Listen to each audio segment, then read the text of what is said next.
स्वर्ग और नर्क के बीच का फर्क। एक बूढ़ी औरत को उसकी जिंदगी भर की अच्छे कर्म के बदले फरिश्तों ने उसकी एक ख्वाहिश को पूरी करने की मंजूरी दी थी। उस बूढ़ी औरत ने उस फरिश्तों से कहा कि मैं इस संसार से मरने से पहले एक बार स्वर्ग और नर्क दोनों की यात्रा करना चाहती हूँ। फरिश्तों ने उस बूढ़ी औरत की ख्वाहिश पूरी करने का वचन दिया और उसे अगले ही क्षण में एक बहुत बड़े भोजन कक्ष में ले जाया गया था, जहाँ पर बहुत ही विशाल डाइनिंग टेबल थे।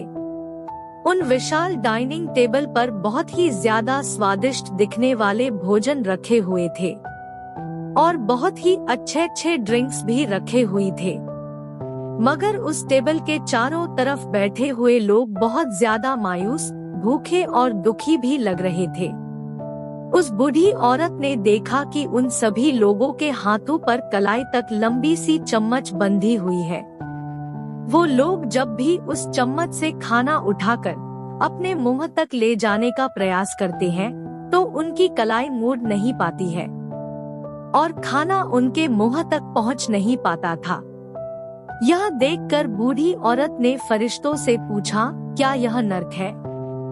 फरिश्तों ने कहा, हाँ। बूढ़ी औरत ने तुरंत कहा, मुझे यहाँ से बहुत दूर ले चलो, और अगले ही क्षण में उस बूढ़ी औरत को एक दूसरे भोजन कक्ष में लाया गया। उसी भोजन कक्ष में जहाँ पर सबसे बड़े बड़े डाइनिंग टेबल थे। बहुत ही स्वादिष्ट दिखने वाला भोजन और अच्छे ड्रिंक्स भी टेबल पर सजाई गई थी। मगर इस बार डाइनिंग टेबल के चारों तरफ के सभी बैठे लोग खुश थे, सभी लोग हंस रहे थे और उनके चेहरों पर संतुष्टि भी थी।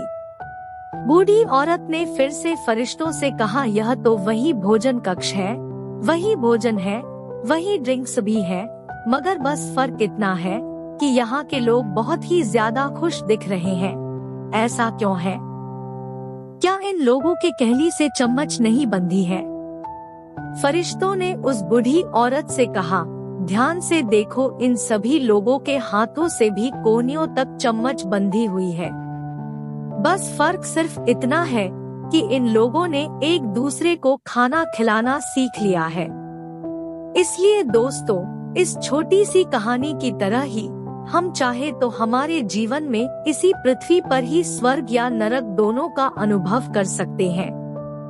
अगर हमें स्वर्ग का अनुभव भी करना है तो हमें पहले दूसरों के बारे में भी सोचना भी होगा, दूसरों को भी खाना खिलाना होगा, दूसरों की मदद भी जरूर करनी होगी।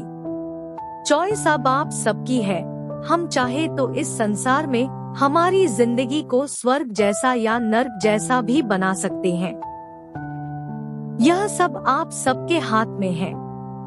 कहानी से कुछ सीख मिली होंगी तो चैनल को सब्सक्राइब जरूर करिए। धन्यवाद।